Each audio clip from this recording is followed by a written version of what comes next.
Hi friends, எல்லோரும் எப்படி இருக்கிறீங்க? நாங்கள் நல்லா இருக்கோம். நீங்கள் நல்லா இருக்கீங்களா? இன்றைக்கி நம்மளோட கண்டுபிடியில் என்ன சாங் பற்றி பார்க்க போகிறோம் அப்படின்னா, இது ஒரு லவ் சாங். அதை பற்றி நம்ம பார்க்க போகிறோம். அந்த பாட்டுக்கு இடையில் இருக்கக்கூடிய சில வரிகளை நான் பாடுறேன் ஃப்ரெண்ட்ஸ். எப்பயும் போல் நீங்கள் அது என்ன பாட்டுன்னு சொல்லிவிட்டு கெஸ் பண்ணுங்கள். சரிங்களா? வாங்க பார்க்கலாம்.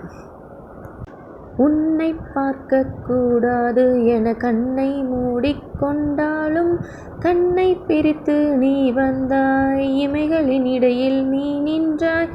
உன்னிடம் சொல்வதற்கு என் கதை பல காத்திருக்கு, இரு கண்களின் தந்திகளால் அதை கடைத்தி சொல்லதற்கு. உடைகளின் நீத்தினால் இந்த உலகினை வென்றவள் நீ, சிறு உதட்டினில் புன்னகையால் என் இதயத்தில் நின்றவள் நீ. மறுபடியும் ஒருக்கா படிக்கிறேன் ஃப்ரெண்ட்ஸ். உன்னை பார்க்கக்கூடாது என கண்ணை மூடிக்கொண்டாலும் கண்ணை பிரித்து நீ வந்தாய், இமைகளின் இடையில் நீ நின்றாய்.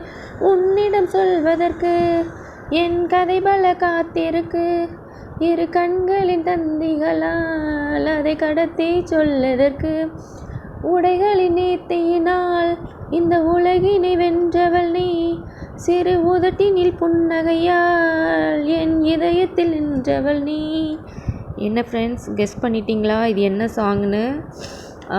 ரொம்ப ஹிட்டான சாங் தான். ஒரு நல்ல லவ் சாங் ஃப்ரெண்ட்ஸ். இந்த பாட்டு உங்களுக்கு பிடிக்கும் அப்படின்னா கண்டிப்பாக கமெண்ட் பண்ணுங்கள். எனக்கு இந்த பாட்டு ரொம்ப பிடிக்கும். வீடியோ உங்களுக்கு பிடிச்சிருந்தா ஃப்ரெண்ட்ஸ் லைக் பண்ணுங்கள், ஷேர் பண்ணுங்கள், கமெண்ட் பண்ணுங்கள், சப்ஸ்கிரைப் பண்ணுங்கள் ஃப்ரெண்ட்ஸ். இல்லை வேறு எதுனா இதில் ஆல்ட்ரேஷன்ஸ் வேணும்னாலும் சொல்லுங்கள். நான் என்னோடய கரியரில் டெவலப் பண்ணிக்கிறேன் ஃப்ரெண்ட்ஸ். இந்த வீடியோ பார்த்து ரசித்ததுக்கு ரொம்ப நன்றி ஃப்ரெண்ட்ஸ். Thank you friends.